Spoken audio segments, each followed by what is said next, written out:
This channel does not promote any violent, harmful, or illegal activities. All content provided by this channel is meant for an educational purpose only. শুরুতেই যে খবরের দিকে নজর রাখবো নকশালবাড়িতে উদ্ধার তেজস্ক্রিয় কি জাল। এই মুহূর্তে সেই খবরই পাচ্ছি আমরা। জেলা পুলিশের প্রাথমিক তদন্তে উঠে আসছে বিস্ফোরক তথ্য। জাল ক্যালিফোর্নিয়াম বেচার চেষ্টা করছিল ফ্রান্সিস এক্কা, অর্থাৎ যে ক্যালিফোর্নিয়াম নিয়ে কাল শোরগোল পড়ে গেল সেই ক্যালিফোর্নিয়াম কি তাহলে জাল? আরো বিস্তারিত জানবো। কি জানতে পারছি আমরা? সত্যি কি এই ক্যালিফোর্নিয়াম জাল ছিল? তাহলে এলো কিভাবেই বা বেচার চেষ্টা করা হচ্ছিল? সবটাই জানবো। সিজার মন্ডল আমার সহকর্মী আমার সঙ্গে রয়েছে। সিজার, দেখো বন্ধুরা, গতকাল যে ক্যালিফোর্নিয়াম উদ্ধার হয়েছে সেই ক্যালিফোর্নিয়াম আদৌ সেই তেজস্ক্রিয় কিনা সেটা নিয়ে সংশয় তৈরি হয়েছে। প্রাথমিকভাবে জেলা পুলিশ যা তদন্ত করেছে এবং যে বিশেষজ্ঞদের মতামত নিয়েছেন তাতে মনে করা হচ্ছে ওই ক্যালিফোর্নিয়াম আদৌ সেই তেজস্ক্রিয় নয়। এবার তৃতীয় একটি মতামত উঠে আসছে এবং সেই কারণে বিশেষজ্ঞদের কাছে পাঠানো হয়েছে, ভাবা রিসার্চের বিশেষজ্ঞদের পরামর্শ চাওয়া হয়েছে যে অনেক ক্ষেত্রে এই ক্যালিফোর্নিয়ামের একটি মেয়াদ রয়েছে, 2.5 থেকে 3 বছর পর্যন্ত মেয়াদ থাকে। এটা মেয়াদ উত্তীর্ণ হতে পারে এমনটাও কিন্তু মনে করছেন বিশেষজ্ঞদের একাংশ। কিন্তু সেখানে দাঁড়িয়েও একটাই প্রশ্ন, মেয়াদ উত্তীর্ণ হলেও সেই জাল বা যে মেয়াদ উত্তীর্ণ ক্যালিফোর্নিয়াম কিভাবে এই ফ্রান্সিস এক্কার কাছে এলো সেটা একটা বড় প্রশ্ন। এবং এটা ঘিরে যে একটা আন্তর্জাতিক চক্র কাজ করছে সেটা কিন্তু স্পষ্ট, কারণ বিহারেও যে 50 গ্রামের মতো ক্যালিফোর্নিয়াম গত আগস্টে পাওয়া গিয়েছিল সেটাও পরবর্তীতে জানা যায় যে মেয়াদ উত্তীর্ণ, এবং সেখান থেকে মনে করা হচ্ছে যে একটি আন্তর্জাতিক চক্র এই প্রতারণার সঙ্গে যুক্ত এবং সেই প্রতারণা চক্রের সঙ্গে এই ফ্রান্সিসও সামগ্রিকভাবে যুক্ত। এখনো পর্যন্ত এই জায়গায় নকশালবাড়িতে এই এক্কার বাড়িতে এলো কিভাবে বিষয়টা, সেটা কি কিছু জানতে পারছি আমরা? সিজার, দেখো, এক্কার দাবি হচ্ছে, ফ্রান্সিস এক্কার দাবি হচ্ছে তার এক পরিচিত যিনি কয়লা খনির সঙ্গে যুক্ত তার কাছ থেকে সে পেয়েছে। একই কথা বলেছিল বিহারে যে 3 জন গ্রেপ্তার হয়েছিল, তারাও ঠিক একই কথা বলেছিল যে কয়লা খনি থেকে তারা পেয়েছে। কিন্তু সেটা আদৌ কতটা বিশ্বাসযোগ্য সেটা নিয়ে যথেষ্ট প্রশ্ন রয়েছে। এবং তার পাশাপাশি এটাও জানিয়ে রাখা দরকার যে ডিআরডিওর যে নথি উদ্ধার হয়েছিল সেটা ডিআরডিওর তরফ থেকে বলা হয়েছে সেগুলো জাল। আর এখানে কিন্তু সন্দেহটা আরো বাড়ছে, ডিআরডিওর নথি জাল করার প্রয়োজন হলো কেন? এখানে দাঁড়িয়ে কোথাও আন্তর্জাতিক কোনো গুপ্তচর সংস্থার সঙ্গে এদের কোনো যোগাযোগ আছে কিনা সেই বিষয়টাও খতিয়ে দেখা হচ্ছে।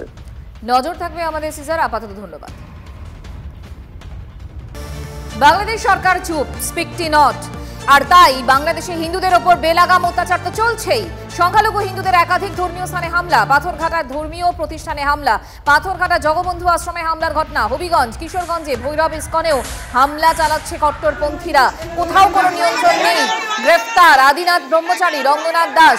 মৌলভীবাজারে নিশানায় ধর্মীয় প্রতিষ্ঠান, ঠাকুরগাঁও, পঞ্চগড়ে হিন্দুদের ওপর হামলা, আহত বহু। ছবি দেখাচ্ছি আপনাদের।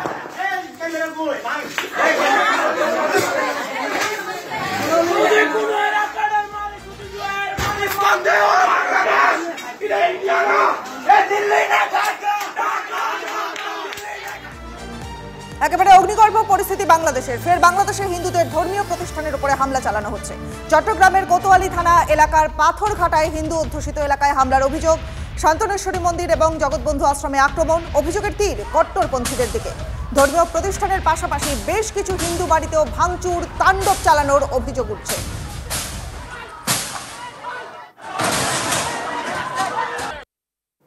আরো একটা চাঞ্চল্যকর খবর, চিন্ময় প্রভুকে ওষুধ এবং প্রসাদ দিতে গিয়ে গ্রেফতার 2 জন ভক্ত। চট্টগ্রামের কেন্দ্রীয় কারাগারের জেল সুপার ইকবাল হোসেন স্থানীয় কোতোয়ালি থানায় খবর দেন। পুলিশ এসে 2 ভক্তকে গ্রেফতার করে। কেন গ্রেফতার করা হলো কোনো কারণ জানায়নি পুলিশ।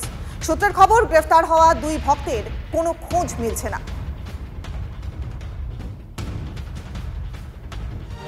হিন্দু ব্যবসায়ীকে গ্রেফতার করে নিয়ে যাওয়ার সময় আইসিসের পতাকা হাতে উল্লাস। বাংলাদেশের নারায়ণগঞ্জের রূপগঞ্জের ছবি ভাইরাল। হিজবুত তাহরির নামের জঙ্গি সংগঠন আইসিসের পতাকা নিয়ে মিছিল করে হাসিনা সরকার সংগঠনকে নিষিদ্ধ করেছিল। বাংলাদেশে পালা বদলের পরই সেই নিষেধাজ্ঞা উঠেছে। হিন্দুদের ওপর নির্যাতনের মাঝেই কট্টরপন্থী হিজবুত তাহরির আস্ফালন।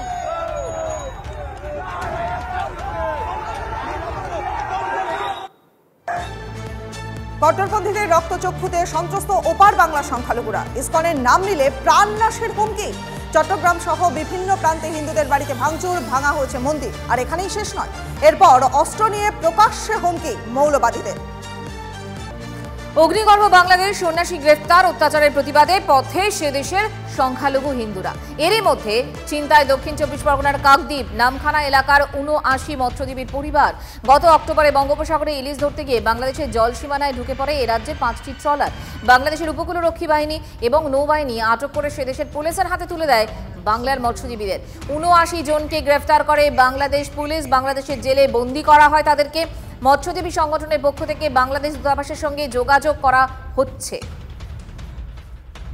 বঙ্গোপসাগরে ইলিশ মাছ ধরতে গিয়ে গত অক্টোবর মাস থেকে দক্ষিণ 24 পরগনা জেলার কাকদ্বীপের 5টি ট্রলার আটক হয়েছিল বাংলাদেশের উপকূলরক্ষী বাহিনী এবং নৌবাহিনীর হাতে। সমস্ত ট্রলার মিলিয়ে প্রায় 79 জন মৎস্যজীবী ইতিমধ্যে বাংলাদেশের জেলে বন্দী রয়েছেন। এই মুহূর্তে আমি এসেছি কাকদ্বীপের পশ্চিম গঙ্গাধরপুর গ্রামে।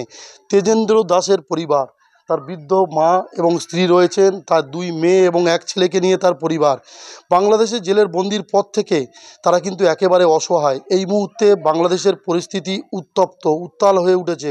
সনাতনী হিন্দুদের উপর আক্রমণ নেমে এসেছে। তারপর থেকে তেজেন্দ্র দাসকে নিয়ে চিন্তায় রয়েছেন গোটা পরিবার। তারা চাইছেন তাদের বাড়ির এই একমাত্র উপার্জনকারী ব্যক্তি তিনি যেন দ্রুত বাড়িতে ফিরে আসেন।